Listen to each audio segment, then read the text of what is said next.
आमचे जिल्हाध्यक्ष राजकुमार सूर्यवंशी यांनी जो काही मुद्दा उपस्थित करून उपोषणास बसले आहेत, तो मुद्दा अगदी रास्त असून त्यास मी ॲडव्होकेट विजय यादवराव भोरे जाहीर पाठिंबा देत आहे. वास्तविक पाहता या पूर्णा शहरालगत नद्या ज्या वाहतात त्याच्यात जी काही रेती उत्खनन होत आहे त्या संदर्भात वेळोवेळी अर्जबाजारी करून देखील माननीय तहसीलदार साहेबांनी याच्यात कुठलंही गंभीरपूर्वक लक्ष दिलेलं नाही आणि राजरोसपणे जणू काही हातमिळवणी असल्यासारखा हा प्रकार चालू आहे. माझी प्रशासनाला कळकळीची विनंती आहे की सूर्यवंशी साहेबांनी जो मुद्दा आज उपस्थित केला आहे त्या संदर्भात. जय भीम.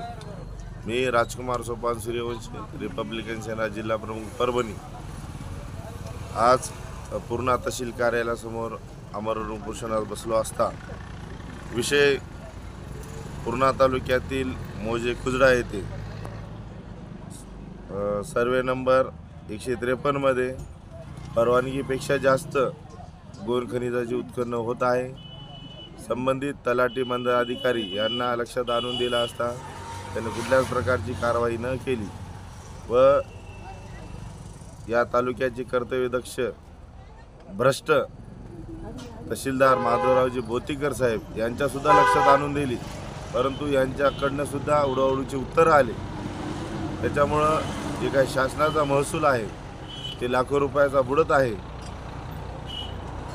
त्या अनुषंगानं जे काय अवैधरित्या गोन खनिज झालेली आहे त्याच्यावर शासनाच्या वतीनं योग्य ती कारवाई चौकशी करण्यात यावी आणि महसूल भरण्यात यावा ही मागणी घेऊन आज रोजीपासून मी माझ्या आमरण उपोषणास सुरू करतो. जर का तात्काळ माझ्या मागणीकडे लक्ष न दिल्यास पुढील जिल्हाधिकार्यालयासमोर साखळी उपोषण असेल.